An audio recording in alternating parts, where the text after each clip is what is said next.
Hello, YouTube. This is J.M. Arlen, and I'm going to be reading my book, The Crystal Keepers by J.M. Arlen. And I'm pretty excited because I just got the first paperback. It's pretty cool. This is the 5.5 by, I don't know, 8.5, I think. Yeah, 5.5 by 8.5, I think, on the dimensions. And turned out pretty thick because it's a pretty long book on its own. But anyways, so gonna be reading from the beginning and hopefully all the way to the end if I can stay committed. Okay. The Crystal Keepers by J.M. Arlen. Chapter 1. Reign of Stars. There's a chill in the air, the farmer said. His front door swung open, rattling on its hinges. Winter is coming, his wife replied. There was frost on the grass this morning as the sun rose. That's to be expected. The farmer looked out across Talmoria, across his peaceful island. There he could see a valley of tall mountains and snowy peaks, the land carved into sections by toothy rocks and plates stabbing up from the skin of the earth's crust. Tall grass and high gorges stretched away before him like a green ocean, jagged and rooted with wild forests and broken boulders. This world was etched upon a land that had fallen dark. Stars shone down from a palette of blackness above, swimming in the smoky light of nebulas, clouds of green and blue mist that coiled above like a splash of paint in the sky. There was nothing here to see that the farmer hadn't seen 1,000 times already, but the beauty was never lost on him. He'd come outside almost every night of his life to see the stars, to watch as his land fell beneath a black blanket in the shadow of the sun, to listen to crickets chirp and wolves howl, to feel the cool wind blow against his tired skin and smell the pine of the woods. But tonight was different. Tonight seemed odd. The hair on the farmer's arm stood as stiff as glass, and he felt a prickle behind his neck. Something was in the air, something strange. It wasn't the cold, it wasn't the changing seasons, it was something real, something the farmer could somehow sense, though he could not know what it was.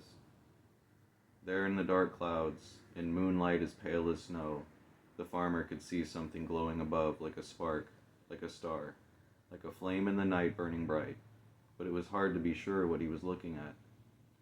As if it were a raindrop sliding across a pane of glass, the spark fell, leaving a streaking trail of light in its wake.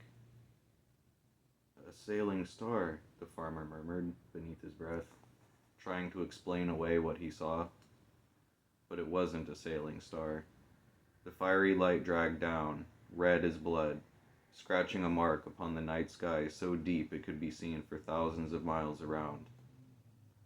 As the spark fell farther, another appeared behind it, trailing in its wake with a golden blaze of light. "Come outside," the farmer shouted to his wife. As she stumbled and rushed to reach the door, a third spark appeared, then a fourth, and before the farmer could blink, a dozen more had joined the show. It wasn't long before the entire night sky was awash in flames and light as if the nebulas had begun to cry. The farmer's wife joined him on the porch, and as soon as she saw the stars, her mouth fell open in awe. There were silver trails, yellow trails, orange, brown, sapphire, crimson, golden, all burning to paint the blackened sky with tens of thousands of different shades. The sky had come to life with color as the stars sparked and hissed above like a rain of sputtering flame. Thousands of burning orbs dashed across the sky, some trails shattering midair, bursting into clouds of glowing dust and hazy light, while others went farther, falling all the way to the Earth's surface, and when they hit the ground, a magnificent boom would follow, shaking the island to its core. The farmer watched beside his wife as orbs slammed into the landscape all around him, creating smoky explosions of light, no two of the same color. He grabbed the wooden railing at the edge of his porch to keep himself steady. It was as if a stampede of stone titans was marching across the land. The farmer could hardly stay on his feet. What's happening? His wife shouted. The farmer had no answer to give. The orbs were breaking apart the terrain, shattering rocks, setting forests aflame. He watched a green orb fall, roaring across the sky, until it came down and landed on the house of his closest neighbor, erupting into a mushroom of broken wood and green flame that completely destroyed the building. His wife screamed and fell to her knees, pulling her husband down as well. The orbs continued to descend, smashing into the land wherever there was land to smash into. The assault continued for what seemed like eternity, until the air had gone thick with smoke and the sky had turned as red as blood, until the shaking in the ground had grown so intense that the farmer wondered if the land beneath him had begun to boil.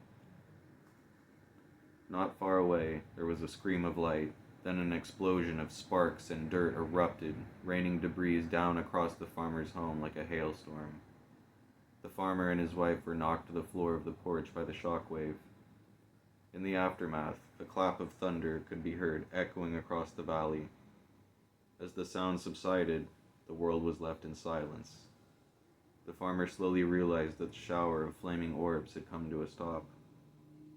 The farmer rose, escaping the grip of his wife. The world was as it had been before, except now there were no crickets, no wolves, no smells of fresh pine, just the choking smoke and sound of burning wood, crackling and sputtering all around his head. "Is it over?" his wife asked. The farmer shook his head. "I don't know," he said, taking a firm grip of the wood railing to help himself up. Craters had appeared across the hills and valleys like freckles upon a grassy face. The forests were broken by dots of fire and smoke among scattered debris of torn limbs and shattered trunks. People were beginning to appear, those who lived in the nearby village, venturing out to see what they could find, and the farmer did the same. "Mel!" he shouted towards the destroyed house of his neighbor, but no call came back, just the roaring green flame. "Don't go out there," his wife begged. "Come back inside." "I'll be all right, I promise," the farmer assured her. He strode out across the grasslands, navigating through a field of hazy smoke. He could see a crater not a stone's throw away from his house. The rim was raised like a bowl, and over its edge he could see an amber light rising and flashing. "Mel, are you alive?" the farmer screamed, choking and coughing on the thick air, but still no voice returned. The farmer climbed the rim and stood over a crater of burned grass and charred earth. In the center he saw a small rock like a gem or mineral. It was long and slender, barely bigger than his finger. It was no orb, as he'd thought before. It was a crystal.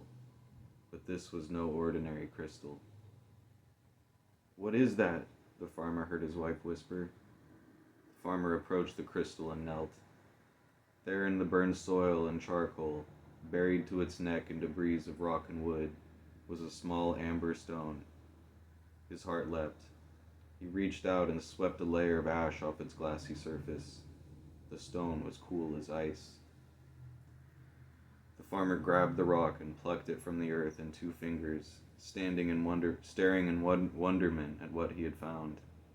He let the crystal rest in his palm and watched as a fire inside the stone's center danced and waved as if being blown by invisible winds. The flame was the same shade as the stone, a deep amber, like tree sap. "You shouldn't touch it," his wife warned. "We don't know what that thing is." The farmer glanced out across the night and saw the villagers who had appeared before, each holding crystals just as he was. Each rock was a different shade from the last, like a rainbow of sparkling gems. An uneasy silence spread across the valley. Something felt wrong. "It's burning." "It's burning," the farmer said, turning to watch the flame dance. It was so beautiful, so mesmerizing. He couldn't look away. He could barely even breathe. He reached out to stroke the surface, and the moment his fingers found the edge, a sharp pain lanced up his arm to the back of his neck. Sweat poured down the farmer's forehead, and his eyes felt like they were going to burst. It was as if boiling water was sliding through his veins. For a moment the pain dampened as the farmer felt something squirm between his fingers, like blood, but beneath his downturned knuckles dripped a stream of flaming water instead. "You're aflame!" his wife screamed. The man realized his pain at once and swung out his arm, creating a great breath of sucking flame. The crystal sailed away beneath a jet of fiery liquid as the farmer fell back in a frenzy of terror. "What's happening?" he yowled, shaking with fear. He turned to reach for aid, but the flame followed his palm and a shower of fire rolled across his wife, swallowing her in a vast wash of flame. "No!" the farmer screamed. She danced and shrieked, releasing a blood-curdling screech that was everything of pain and panic. Her body became a writhing torch. The farmer turned his arms from his wife as tears rolled across his face. He screamed as he tried to end the pain. "Stop! Stop this, please!" He stared at the river of fire bursting from between his fingers as it hissed and roared back at him, willing for the release to stop, but he didn't know how to control his power. His hands quickly erupted into a ball of flames and sparks that rolled out and consumed both he and his wife. A crackling boom shattered the still air, echoing out as a mushroom of black smoke coiled above the farmers, whisked away upon a gusting wind. When it was gone, a pair of burning corpses and an amber crystal were left glowing below, quiet and still among a sheet of frosty grass. It didn't take long for the villagers to suffer fates that were much the same.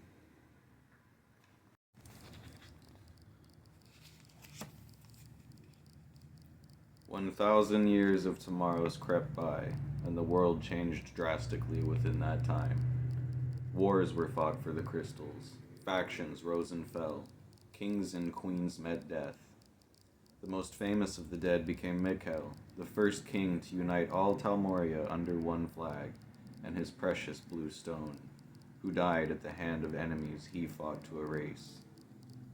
Mikkel's rare blue crystal, which was then known to be the only one of its kind, fell to the hand of a new king nearly a millennia into the future. But this new king was not able to wield its power like Mikkel had, and so he gave it to someone who could. Mani was an infant when she first set fingers upon the stone, yet the changes it brought were great. Her innocent, smiling face, bright with the joy and wonder of a new world to be explored, became shattered. A single touch, and she was different. Her black hair turned as dark and blue as a polished sapphire, and a flame of the same shade erupted within her eyes, and inside Mikkel's crystal as well, marking this girl forever as the heir to Mikkel's power. Before she was even old enough to speak her first words, her fate had been chosen for her.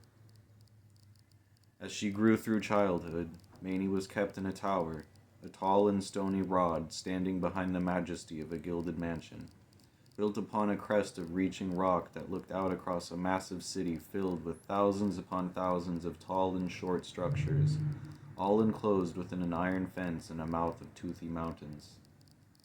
Denengir, the king's city, and Mani City too, even if she did not like it. There in that tower she lived, and there in that tower she stayed. She became its prisoner, forever watching this new world pass her by, locked away because of Mikkel's rare gift, the power within the stone. The ability she had gained to see a world hidden from every other had given her this task, this responsibility of solving a terrible disease, one that had killed many innocent people, far more than Mani could ever perceive from way up here in her tower that scraped the clouds. It was called the Grey Death, a disease that starved and drove its victims to silent madness. This disaster had been wearing away upon Mani's world for 5 whole years, inexplicable to the reasons of its appearance. No one could comprehend where such a deadly disease could first sprout from, such a nightmarish and horrible thing. But the king had an idea of how to solve it, and the answer hung from a chain around Mani's neck. Mikhail's crystal had granted Mani the ability to see the Torchwings, creatures fabled for their collective disappearance thousands of years ago. Few could see their mysterious world of trees and glass houses, except those who were given this extremely rare gift. The queen of the Torchwings, Millie, was said to be a sorceress of insurmountable power, whose ability to accomplish the impossible was once sought by many dead and missing wanderers throughout time.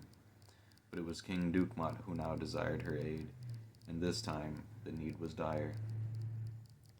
Deep in the darkness of night, after a day of fruitful planning, a girl named Veronica appeared below Mani's tower, a girl with her own solutions to this disaster in mind, a girl as important to this history as Mani.